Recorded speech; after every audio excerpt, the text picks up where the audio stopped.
Picture this: an entire civilization teetering on the very edge of total annihilation. Not the slow, grinding kind of collapse, the sudden, unstoppable kind. The kind where everything you know about the world simply stops being true overnight. By the 14th century, Europe and Asia were absolutely bursting at the seams. Cities were packed to the rafters, the noise of merchants haggling in every street corner, the smell of livestock drifting through narrow alleys, the relentless, chaotic energy of a civilization that had pushed itself to its absolute limits. From the outside, it looked like the peak of human achievement. But underneath all of that noise and bustle, the very foundation of the medieval world was already beginning to crack. And here's the thing, the disease hadn't even arrived yet. Before the plague ever showed up, the climate had already started turning against humanity. Historians call it the Little Ice Age, and what it meant in practical terms was devastating. Crops were freezing in the fields before they could be harvested. Famine was stalking the land like a shadow that never lifted. People were hungry, genuinely, desperately, chronically hungry. Their immune systems were grinding down to almost nothing, and they were crammed together in cities that had no sewers, no running water, and absolutely zero understanding of what we would today call basic hygiene. The medieval world wasn't just struggling, it was a powder keg, packed with gunpowder, just sitting there waiting for a spark. And that spark? It was coming. But not in any form that anyone would have expected. Not an invading army, not a rival kingdom sweeping in from the east. No, this threat was something far, far smaller. It was coming in the belly of a flea, riding on the back of a rat, tucked away in the dark and damp cargo hold of a merchant ship sailing across the known world. And when it finally arrived on European shores, it wouldn't just kill people, it would sweep the world clean. It would silence the busy markets. It would turn grand cathedrals into makeshift morgues. It would utterly destroy the world that had existed before. And in doing so, violently, horrifically, and completely, it would give birth to something new. This is not just a story about a disease. This is the story of the Black Death. This is the story of what the end of the world actually looks like, and more importantly, what comes after. Now, I'm sure most of you have at least heard the term before, the Black Death, the Bubonic Plague, that infamous catastrophe that swept through the medieval world and changed everything. But I want to do something different here. I don't just want to rattle off statistics at you. Imagine you're in a small village somewhere in medieval England. It's the 14th century, and one day it begins. People start getting sick, then more people, then everyone. And within what feels like no time at all, your entire village is just gone. Every single person you have ever known, every face that was familiar to you, every voice you recognized, vanished. And there you are, completely alone, sitting in a hut in the middle of a cold, snowy, medieval European winter, looking around at the silence and thinking to yourself, this is the end of the world. But before we can even get to the plague itself, we need to understand the world it arrived into. Because the Black Death didn't strike a healthy, well-fed, thriving population. It struck a population that was already on its knees. And to understand why, we need to go back about 3 decades before the plague even appeared. In 1315, the rains began, and they didn't stop. For 3 consecutive years, 1315, 1316, and 1317, Europe experienced one of the worst famines in all of recorded human history. Historians call it the Great Famine. Not exactly a poetic name, but honestly, it tells you everything you need to know. The crops didn't just fail, they rotted in the ground before they could ever be harvested. The fields turned into muddy, waterlogged wastelands. Seed grain that should have been carefully set aside for the following year's planting was instead eaten out of sheer desperation. People were consuming anything they could get their hands on, grass, tree bark, anything. In some regions, historians have found evidence suggesting things got even darker than that. There are documented allegations of cannibalism born out of absolute, total desperation. Entire villages were starved to death. Parents were abandoning children they could no longer feed. The death toll climbed into the millions. And when the rains finally stopped, the damage wasn't just measured in lives lost. An entire generation had grown up severely malnourished. Their bodies were stunted. They were shorter than previous generations. Their immune systems had been permanently compromised. Yes, they had survived the famine, but they had survived it broken. They were not whole. And this is actually a really crucial point that tends to get overlooked when people talk about the Black Death. When the plague finally arrived 3 decades later in the 1340s, it didn't arrive to a population that was healthy and resilient. It arrived to a population that was, in many ways, already half dead. The Great Famine had spent 30 years quietly setting the stage for an apocalypse. So where did this nightmare actually begin? Not in some crowded European port city, as you might expect. The origins of the Black Death stretch back thousands of miles away, out into the vast, wild, open landscape where the Gobi Desert bleeds into the Eurasian steppe, likely somewhere in the region of what we now call Kazakhstan or Mongolia.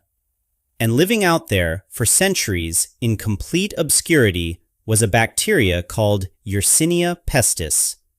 Now here's what's interesting. This bacteria wasn't hunting humans.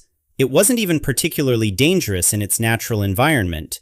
It was a disease of the wild, quietly cycling between fleas and small rodents, back to fleas, then to ground squirrels, just going around and around in this closed loop out in the middle of nowhere. As long as human beings stayed away from these remote, sparsely populated regions, which for the most part they did, Yersinia pestis was basically contained, harmless to civilization. But humans didn't stay away, because the world was changing. And one man, more than anyone else, was responsible for connecting these remote, plague-carrying corners of the earth to the very heart of human civilization. That man is someone you've almost certainly heard of. His name was Genghis Khan, or Genghis Khan, depending on which translation you prefer. About a century before the plague broke out, Genghis Khan and his successors had done something no one in human history had managed before or has managed since. They forged the largest contiguous land empire in the entire history of the world. At its peak, the Mongol Empire stretched from the Pacific Ocean all the way to the doorstep of Eastern Europe, an almost incomprehensible sweep of territory under a single power. Now the Mongols were, of course, ferociously ruthless conquerors. That part of the story is well known, but they also brought something that nobody really saw coming, something genuinely unexpected: stability. This period in history is actually known as the Pax Mongolica, the Mongol Peace. And during this era, the legendary Silk Road, that ancient network of trade routes connecting China to the Mediterranean world, was for the first time in its history actually safe to travel. A merchant could, at least in theory, make the journey all the way from Beijing to the Black Sea without being robbed, ambushed, or killed on the side of the road, because they were operating under the protection of Mongol law. Of course, the Mongol Empire wasn't doing this out of the goodness of its heart. It wanted its cut of all that trade flowing through its territory, so it made sure the roads stayed safe. And the result was staggering.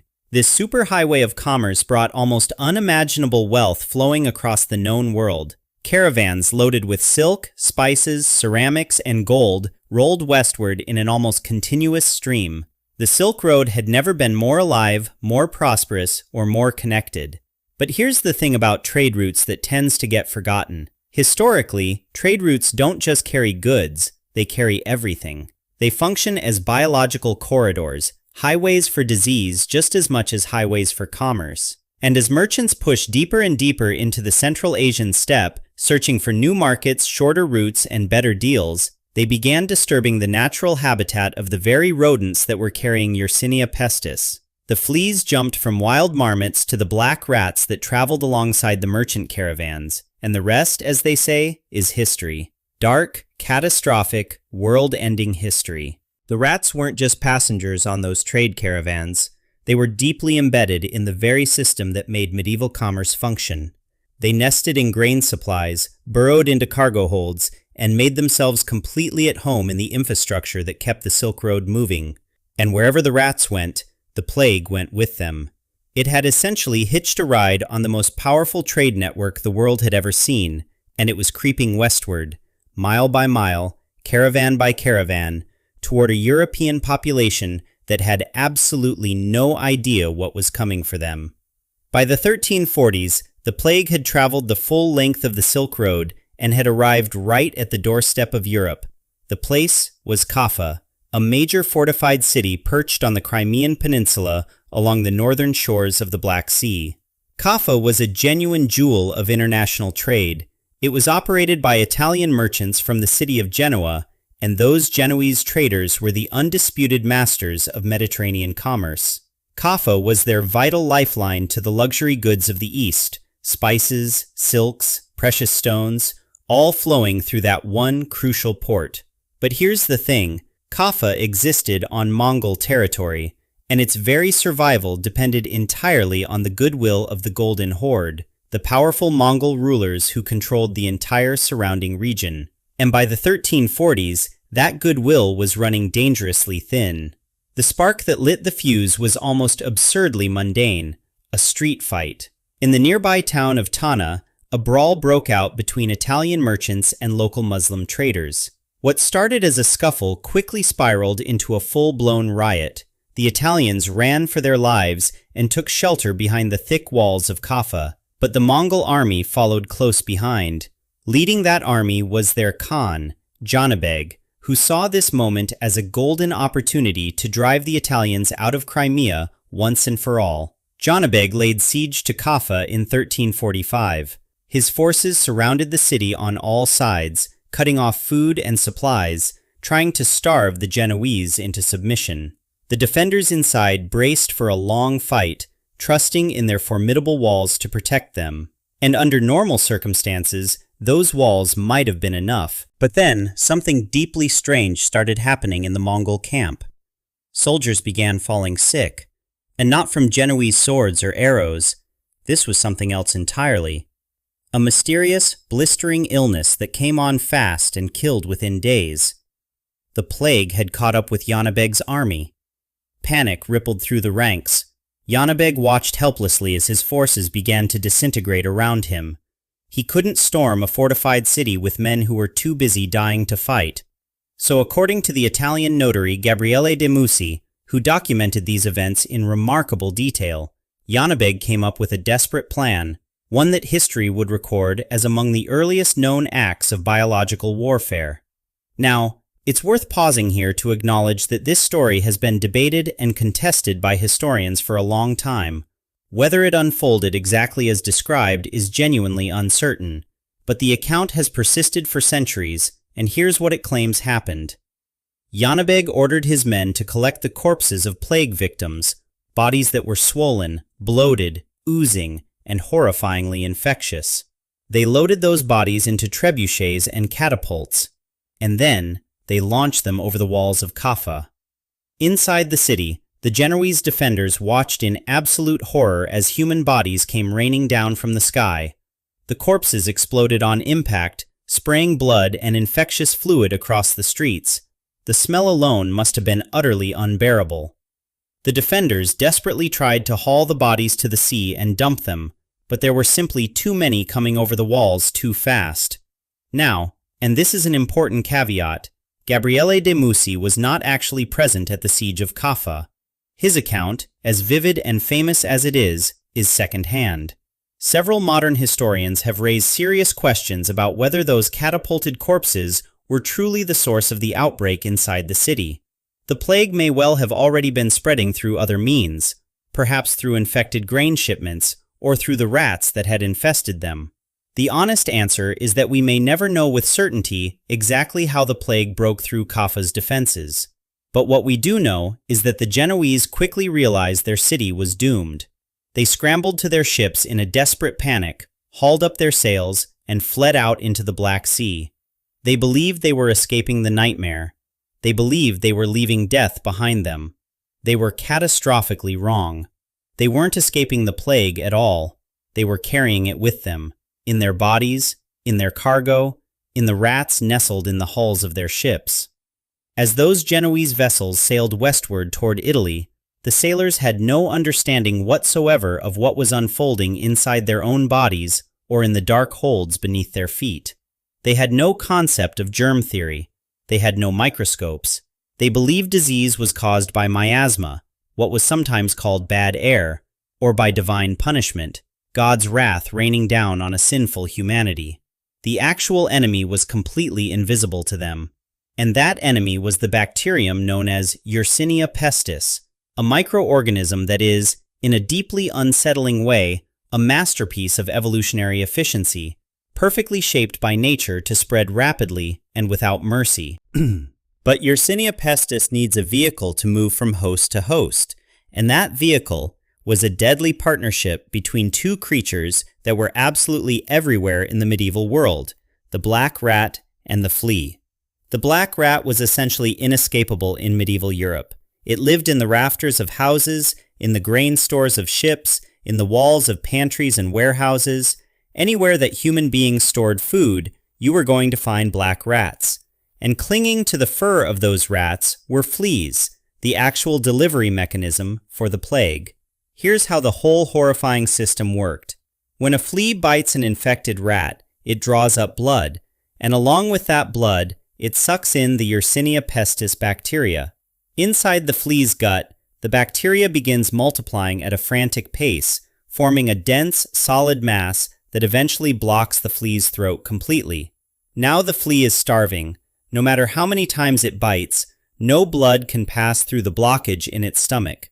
Driven absolutely mad by hunger, the flea becomes frenzied and aggressive, biting anything it can find: rats, dogs, cats, and yes, humans. But because its throat is blocked, it can't swallow. So instead, when it bites, it vomits bacteria-filled blood directly back into the wound of whatever it just bit.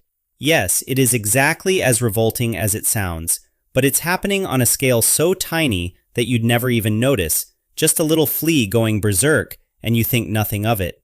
Once that bacteria enters the bloodstream, the clock starts ticking. The immune system immediately tries to fight back, routing the infection toward the nearest lymph node. But Yersinia pestis is extraordinarily powerful. It colonizes those lymph nodes, causing them to swell into massive, agonizing lumps, dark purple and black, called buboes. That's actually where the name bubonic plague comes from. These swellings could appear anywhere lymph nodes are located, in the groin, the armpit, the neck. Sometimes they grew to roughly the size of an apple. If the infection stayed confined to the lymph nodes, a person actually had some chance, perhaps around 40% survival without any treatment at all. But the plague didn't always stay confined.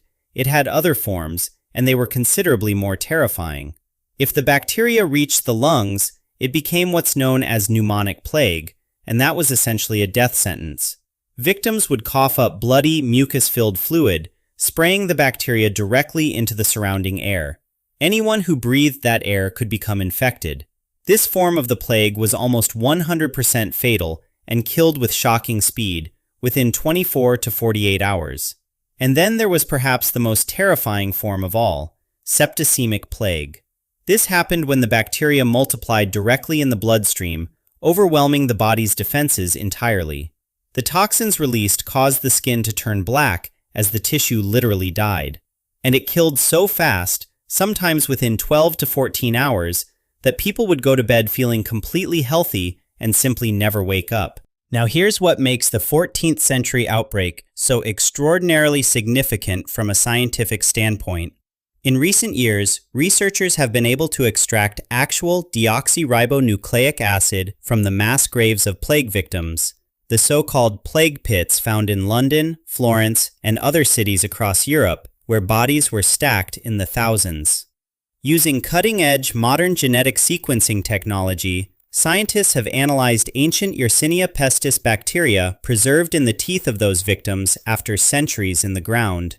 And what the researchers discovered when they analyzed those ancient samples is genuinely difficult to wrap your head around.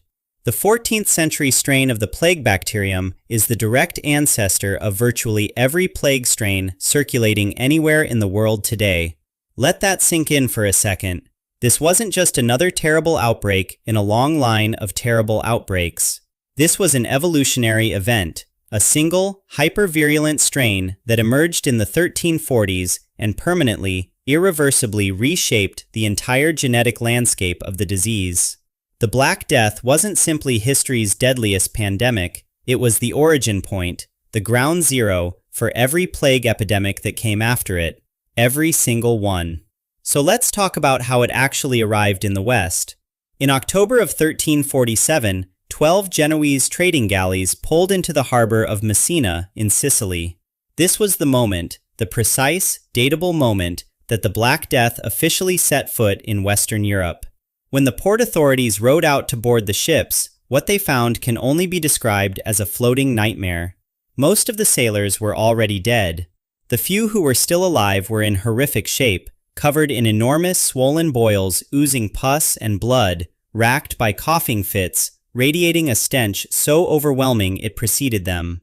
The authorities took one look at these ships and concluded, in the most literal sense of the word, that they were cursed. They ordered every single vessel to leave the harbor immediately. But here's the thing, it was already too late.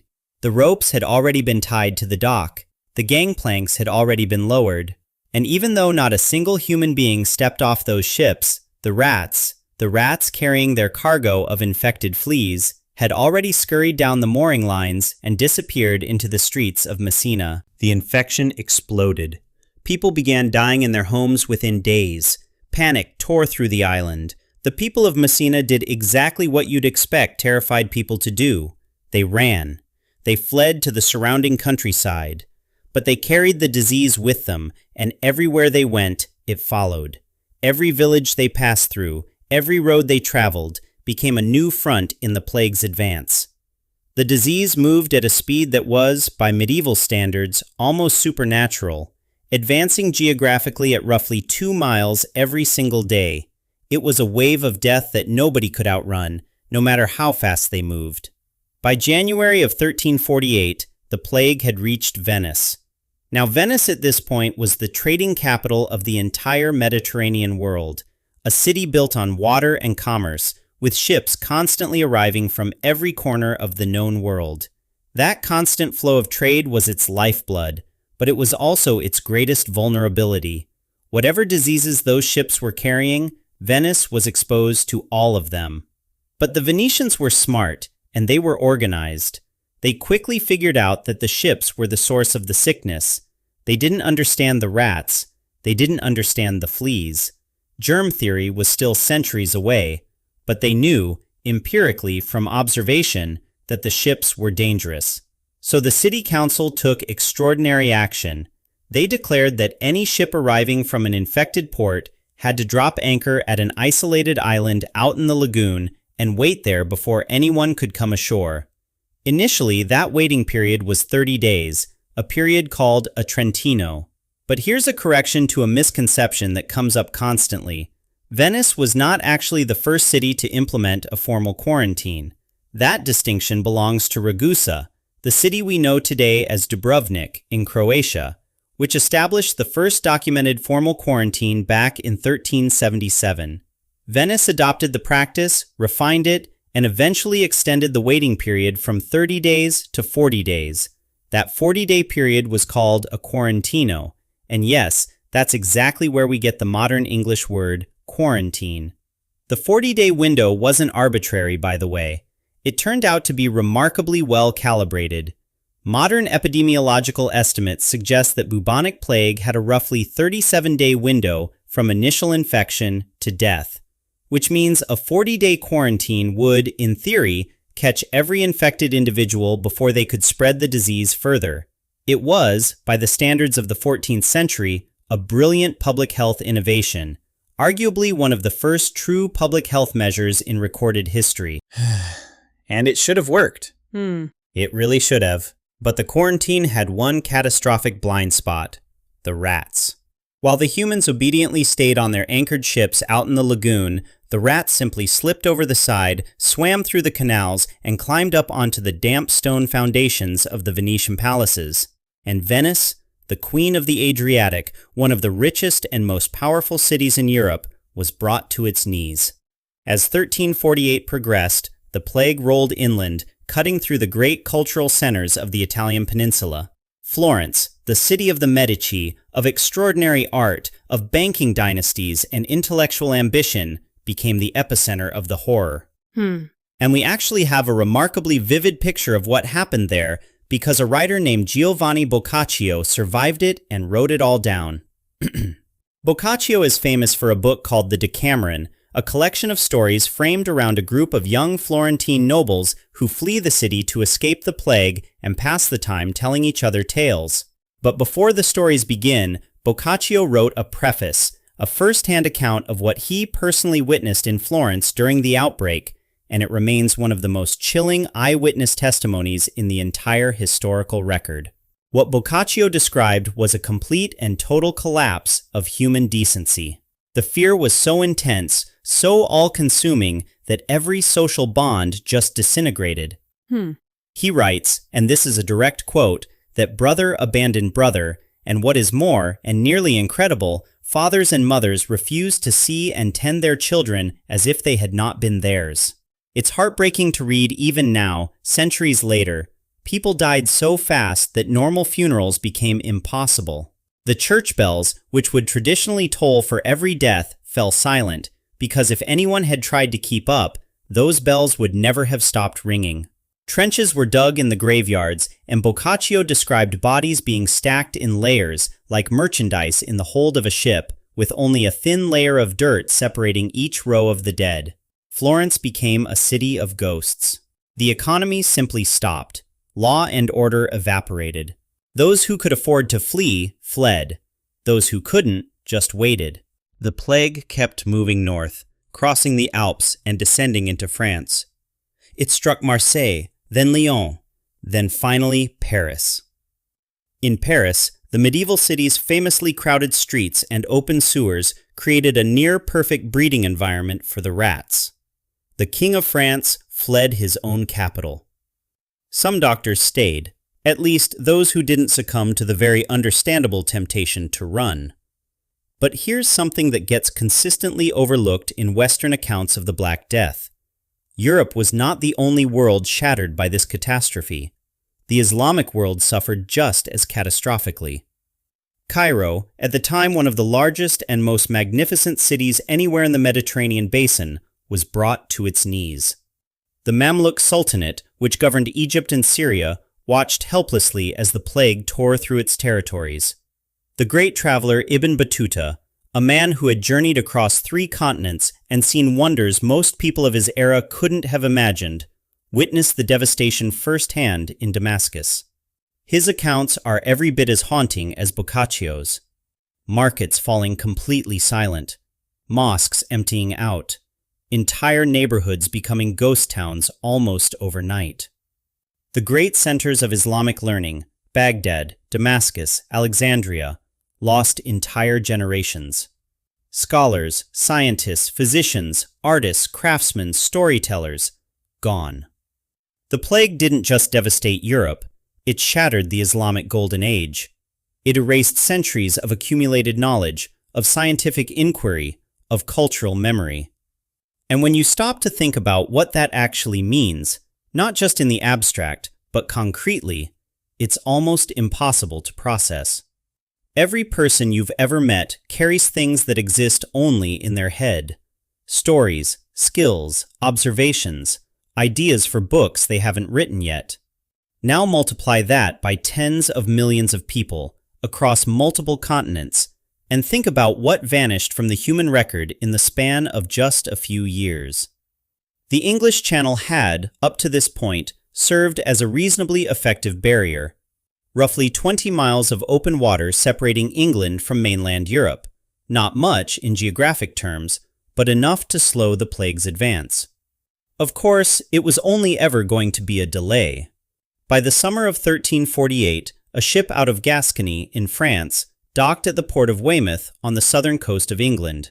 The disease spread rapidly through the English countryside, moving along the roads toward London, Bristol, and Norwich, consuming everything in its path.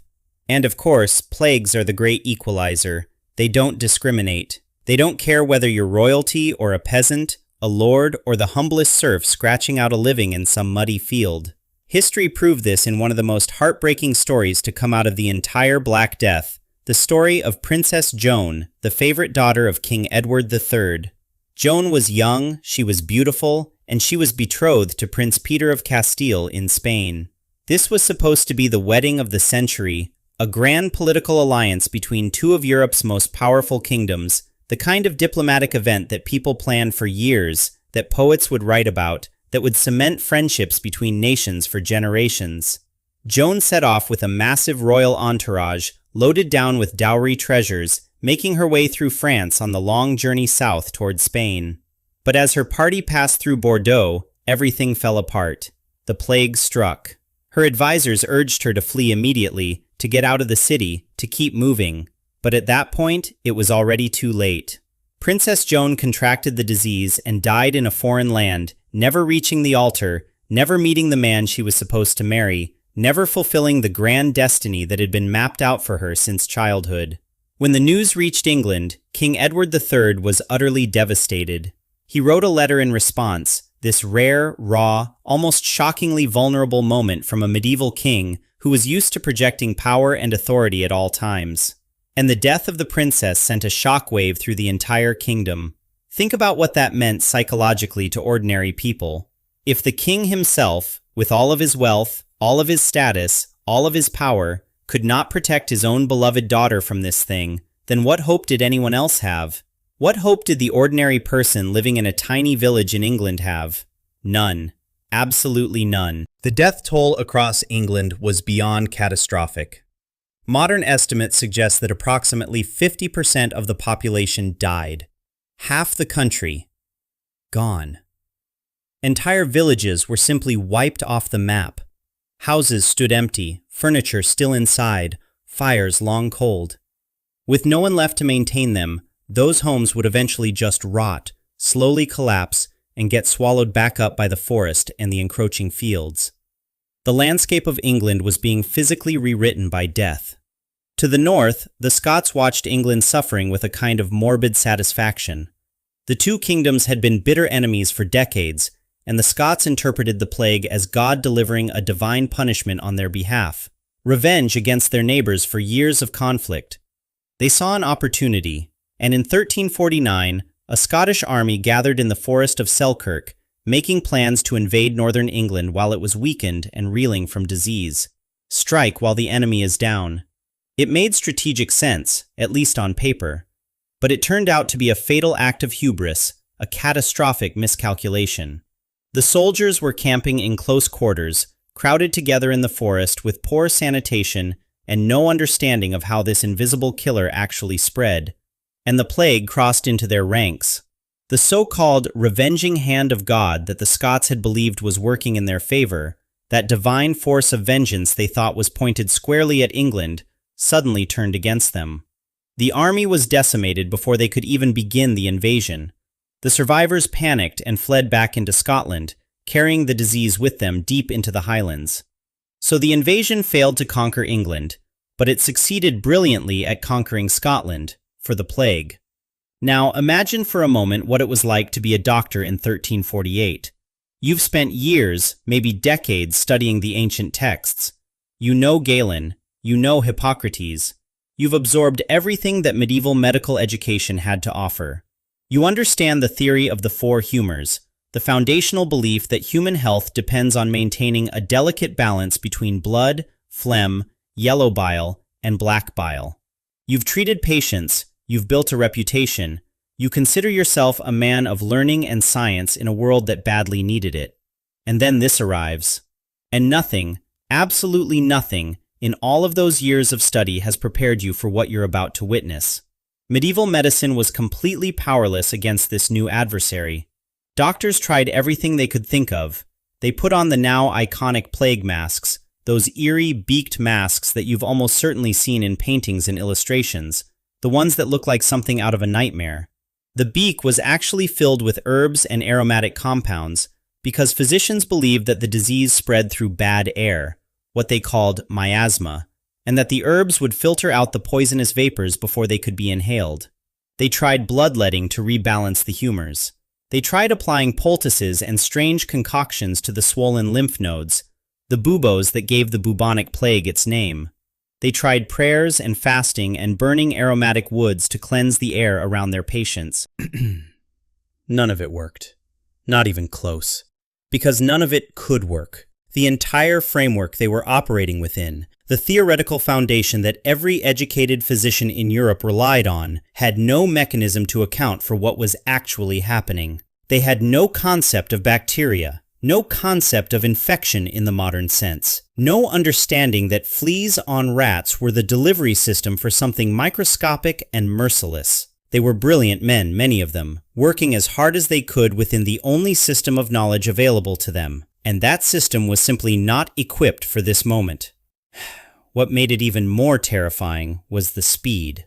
A person could feel perfectly healthy in the morning and be dead by nightfall. The disease moved faster than rumor, faster than warning could travel from town to town, and the symptoms, the blackening of the skin from subcutaneous hemorrhaging, the grotesque swelling of the lymph nodes in the groin and armpits and neck, the fever, the agony, were unlike anything that physicians had encountered before at this scale or with this lethality. The death rate among those who contracted it was staggering, and the doctors themselves were dying right alongside their patients, their protective masks and herbal remedies offering no real defense whatsoever against something they fundamentally did not understand.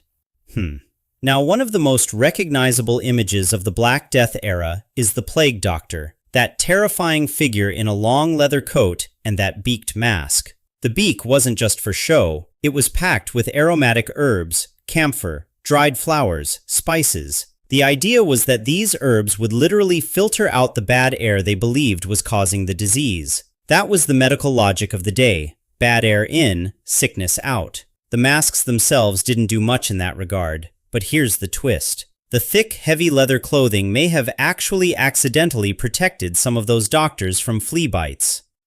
So while the science was completely wrong, the outfit might have been doing something useful after all.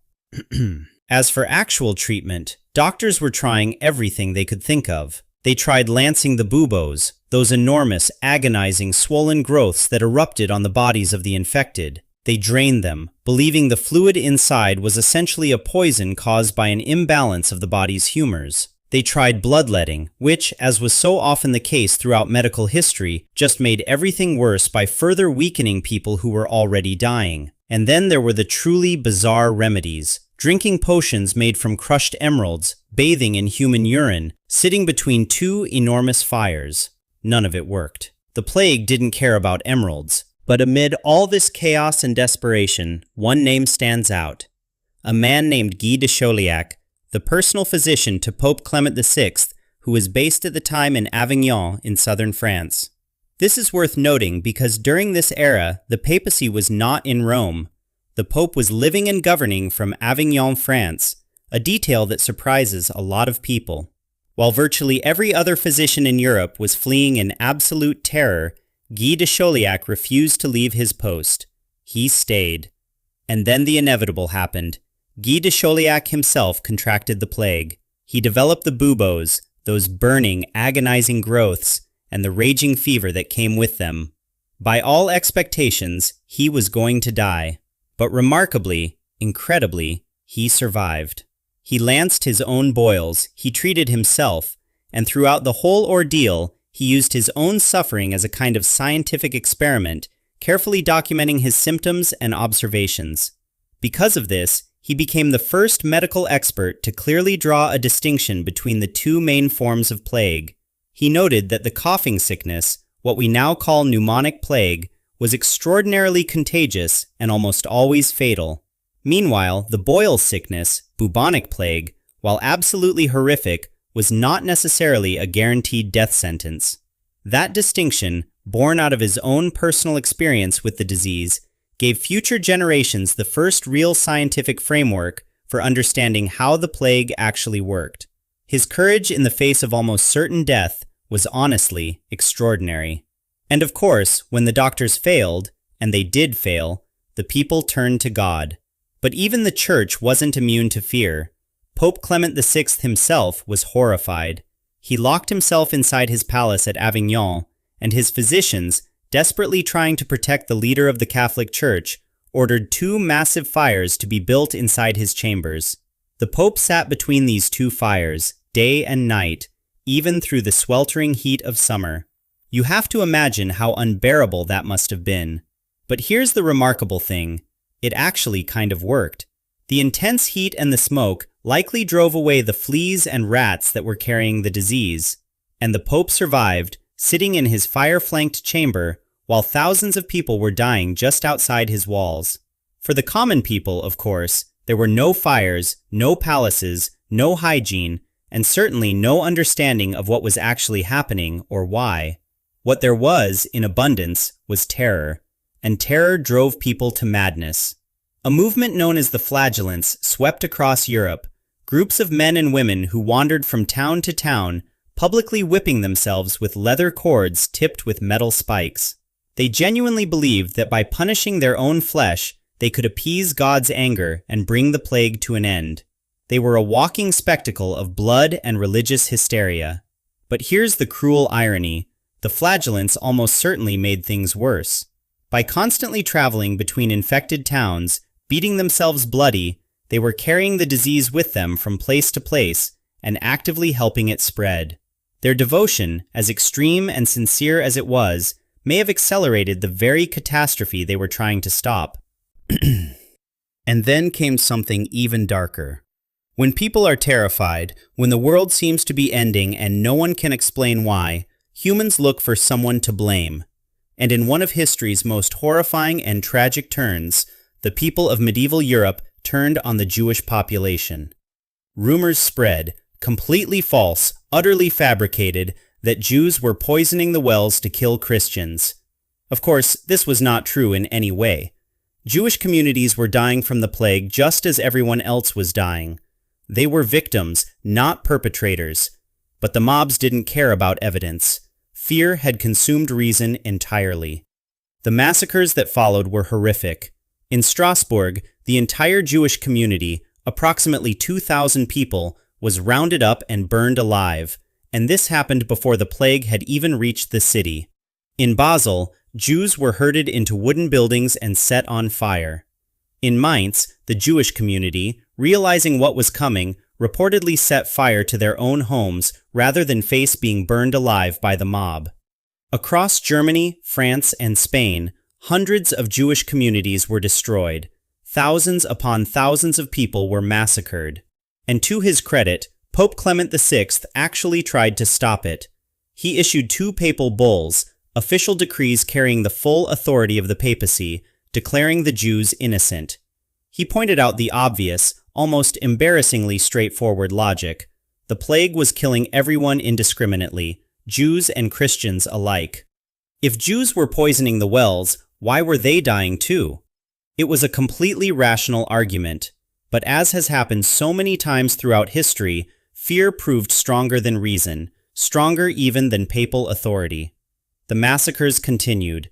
It remains one of the darkest stains in European history, a testament to how quickly civilization can fracture under extreme pressure. The plague was killing everyone: Christians, Jews, peasants, princes, Europeans, people across the Muslim world. No one was safe. But historians have noted one very particular and striking distinction from this era. His name was Alfonso XI, King of Castile in Spain. In 1350, Alfonso was in the middle of a military campaign against the Moorish stronghold of Gibraltar, part of the long, grinding struggle known as the Reconquista, the effort to reclaim the Iberian Peninsula for Christian rule. His army had the fortress under siege. Victory was close, almost within reach. But then, the plague arrived at his camp. Alfonso's advisors begged him to pull back. Leave, save yourself, come back another time. But Alfonso refused. He would not abandon the siege. He would not show weakness in front of his enemies. And on March the 26th, 1350, Alfonso XI died of the plague at the siege of Gibraltar. He was 38 years old. His death shifted the balance of power in Spain and served as a powerful, brutal reminder of what the plague really was, a force that could rewrite the course of history just as easily as it could kill the poorest peasant in a field. No title offered protection, no crown bought immunity. The plague answered to nothing and no one. The plague finally burned itself out around 1353, but it didn't disappear. This was only the first wave.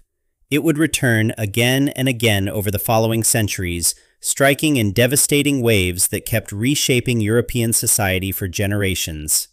But that first great wave, what contemporaries called the Great Mortality, the most catastrophic and deadly outbreak of all, was over. The survivors emerged into a world that looked and felt fundamentally different from the one they had known before. And here's where history offers us one of its strangest paradoxes.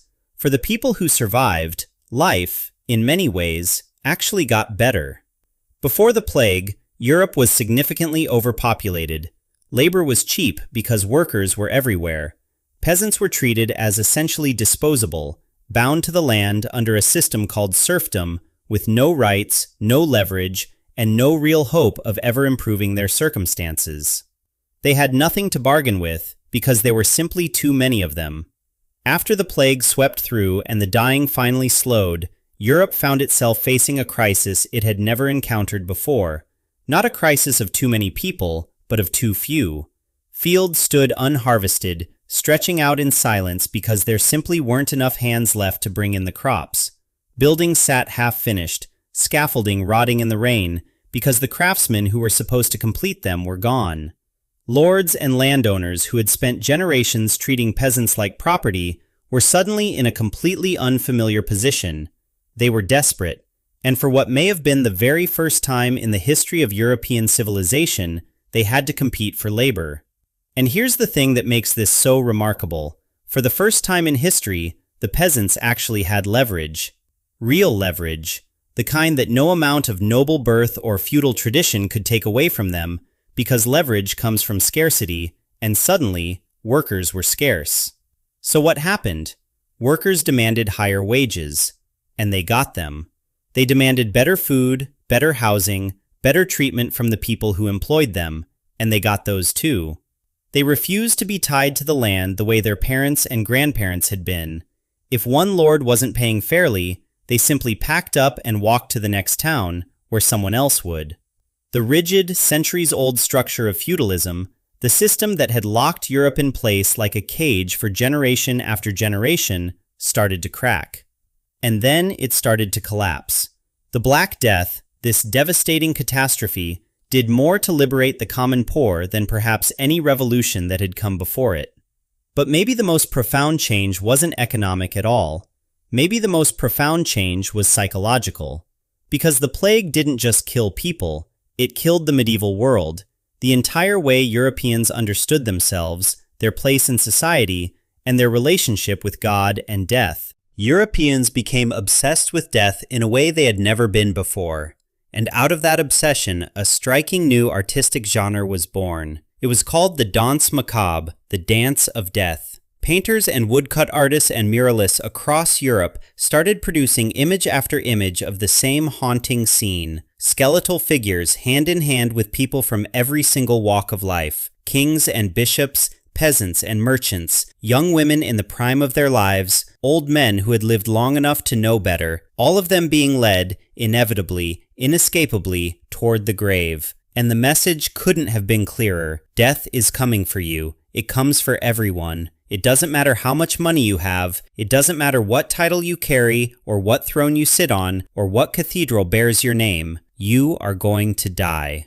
Churches, places that were supposed to represent eternal life and divine mercy, started being decorated with images of decomposing corpses. The Latin phrase memento mori, which translates as remember you will die, remember death, became absolutely central to European culture. It appeared on jewelry, it appeared in paintings, it was carved directly into the architecture of buildings. And this wasn't just some morbid fascination, some dark aesthetic trend that people eventually got over. This was a fundamental shift in the way people actually saw themselves in relation to the universe around them. All the things that medieval Europeans had been completely certain about, the bedrock assumptions that held their world together, were suddenly gone. The belief that God was merciful and just and actively protected the faithful. The certainty that the church had all the answers and that following its guidance would keep you safe. The idea that the social order itself was divinely ordained, that kings and nobles sat at the top because God had placed them there, and that everyone else simply had to accept their station. All of it was shattered. The plague had come anyway. The prayers hadn't stopped it. The holy men had died alongside the sinners, The kings had died alongside the peasants. Nothing had worked.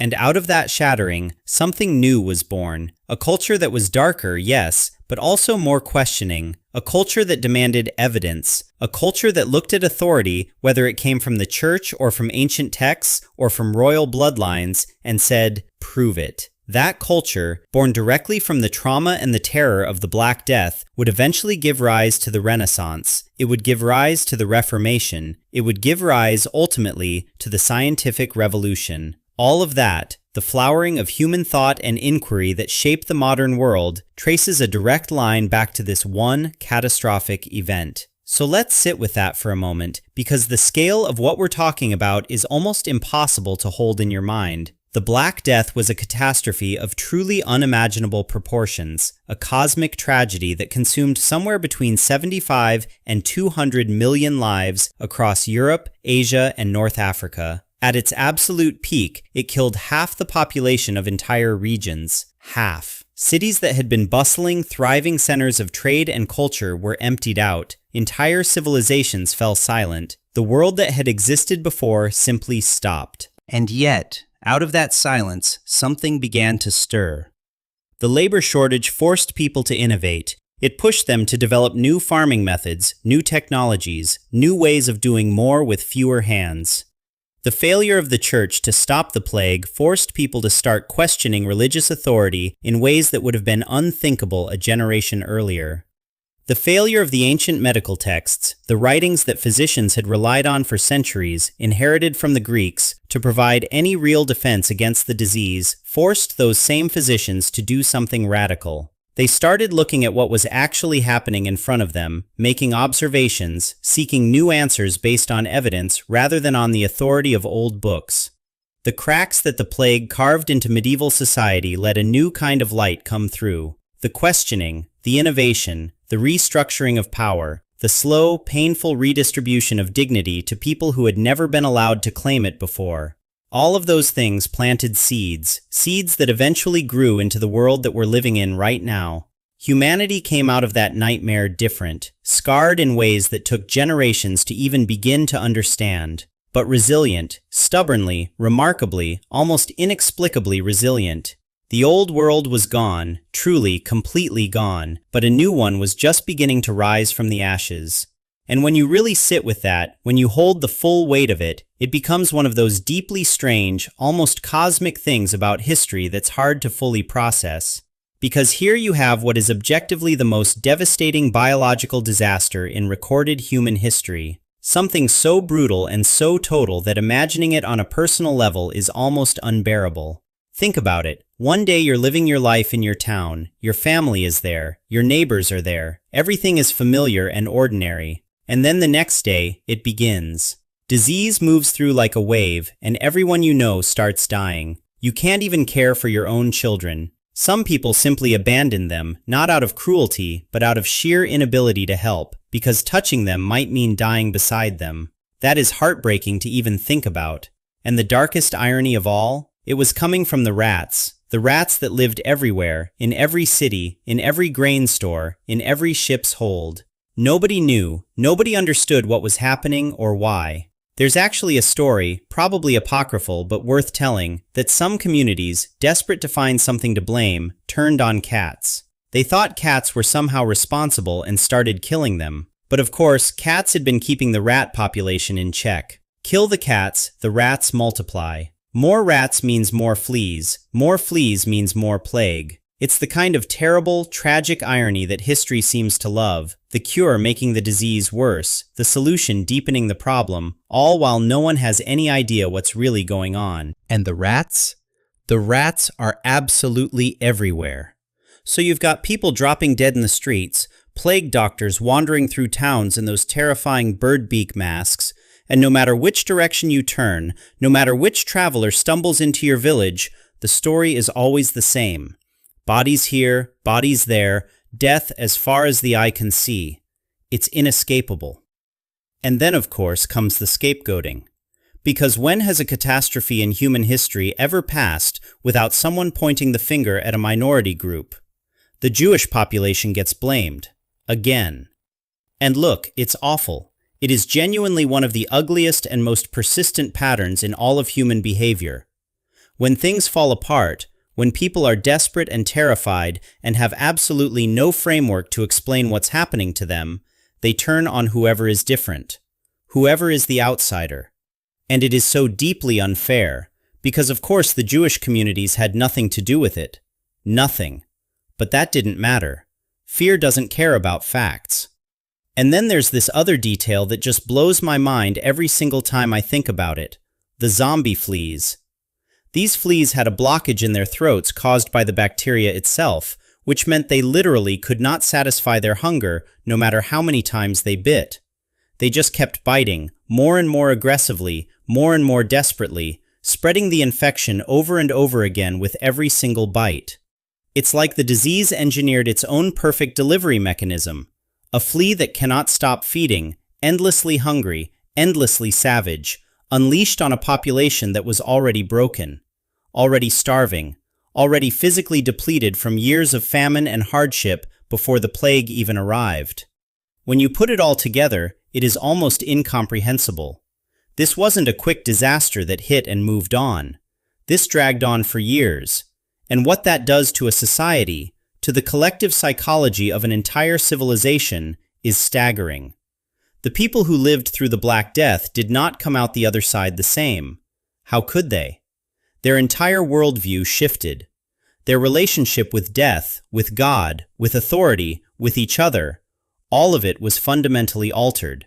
Scholars and historians have argued for centuries that the plague didn't just kill people, it changed what it meant to be European. It reshaped the European mind.